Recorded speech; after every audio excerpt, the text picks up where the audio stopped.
Hi, hello friends, welcome back to my YouTube channel Tensei Vlogs.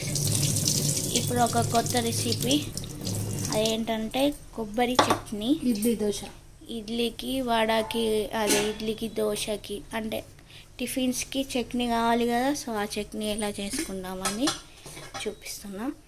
చూడండి, కొబ్బరి ముక్కలు మనం ముక్కలుగా కట్ చేసుకొని పెట్టుకోవాలి. వాటికి కావాల్సిన పదార్థాలు జీలకర్ర, ఎల్లిపాయలు, మిర్చి, పచ్చిమిర్చి, కరివేపాకు, ఎల్లిపాయ.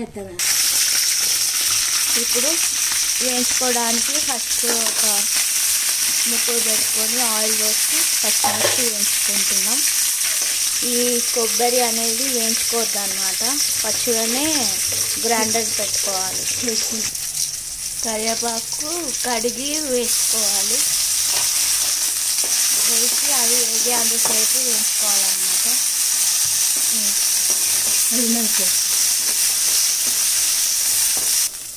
ఇప్పుడు పచ్చిమిర్చి కరివేపాకు వేయించుకున్నాం కదా, ఇవన్నీ పచ్చిగానే గ్రైండర్ చేసుకోవాలన్నమాట. ఇవన్నీ పచ్చిగానే గ్రైండర్ చేస్తే టేస్ట్ ఉంటుంది.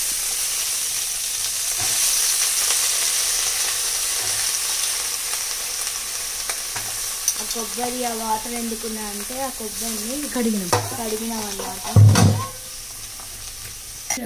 ఇవి వేయించుకున్నాం వెంటనే మనం గ్రైండర్ పట్టలేం కదా, ఎందుకంటే వేడిగా ఉంటుంది అనేసి. సో ఇవి కొంచెం చల్లారంతసేపు వదిలేసేయాలి. చల్లార్చుకున్నాక గ్రైండర్ పట్టాలి. మేము గ్రైండర్ పట్టుకున్నాం. సో ఎల్లిపాయలు, జీలకర్ర వేసుకొని మనం ముందుగా వేయించి పెట్టుకున్న కొబ్బరి, పచ్చిమిర్చి, కరివేపాకు అవి కూడా వేసుకొని గ్రైండర్ పట్టుకోవాలి. తగినంత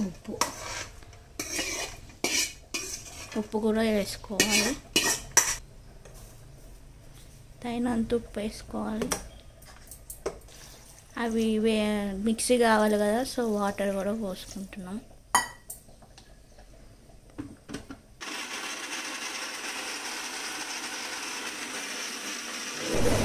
అలాగే నా ఛానల్ని సబ్స్క్రైబ్ చేసుకొని బెల్ బటన్ నొక్కితే మీకు నేను ఏ వీడియో అప్లోడ్ చేసినా మీకు నోటిఫికేషన్స్ వస్తాయి అన్నమాట.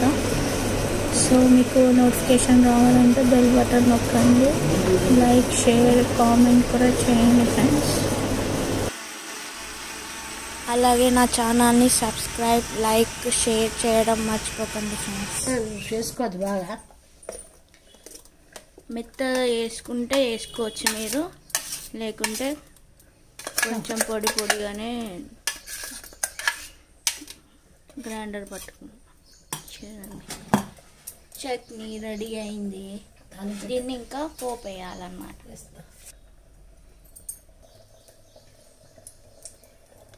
పోపు వేసుకోవడానికి ఆయిల్ పోసుకొని మనం ఇప్పుడు గ్రైండర్ పట్టుకున్నాం కదా చట్నీ, ఆ చట్నీలోకి పోపు అన్నమాట. ఆవాలు, జీలకర్ర వేసుకోవాలి, కరివేపాకు వేసుకోవాలి, కొంచెం ఇంగువ వేసుకోవాలి.